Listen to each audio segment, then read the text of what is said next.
Directors కి హీరోల call sheets ఇప్పట్లో వచ్చేలా లేవు. అవి వచ్చే వరకు అగ్ర దర్శకులు అలా వెయిట్ చేయాల్సిందేనా? గురూజీ నుంచి సుకుమార్ వరకు ఎందుకు ఈ వెయిటింగ్ పీరియడ్ లో పడిపోయారు? బ్లాక్ బస్టర్స్ ఇచ్చే దర్శకులకు హీరోల డేట్స్ దొరికే వరకు వెయిటింగ్ తప్పడం లేదు. అలాగని ఈ లోపు మరో హీరోతో కమిట్ అయ్యే పరిస్థితి లేదు. ఇది పడలేకే మనోళ్లు దుల్కర్, ధనుష్లను తెచ్చుకుంటున్నారు. తాజాగా గురూజీ బన్నీ కోసం ఈ ఏడాది చివరి వరకు వెయిట్ చేయక తప్పేలా లేదు. అట్లీతో బన్నీ చేసే సినిమా మరింత లేట్ అయితే వచ్చే ఏడాది సమ్మర్ వరకు డేట్స్ సర్దుబాటు కావు. ఏ రకంగా చూసినా అలవైకుంఠపురంలో సినిమా తర్వాత త్రివిక్రమ్ కు 4 ఏళ్లు సినిమా చేయలేని పరిస్థితి. దర్శకుడు నాగస్విన్ గత ఏడాది కల్కి లాంటి పాన్ ఇండియా హిట్ కొట్టాడు.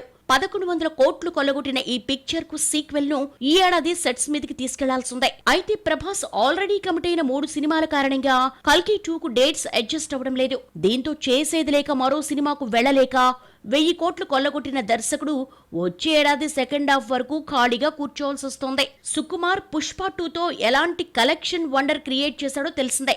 ఇలాంటి దర్శకుడు ఇమ్మీడియట్ గా మరో సినిమాకు వెళ్లిపోవాలి. అలా వెళ్లాలి అంటే ఇప్పటికైతే కమిట్ అయిన చెర్రీ, పెద్ది చిత్రాన్ని కంప్లీట్ చేయాలి.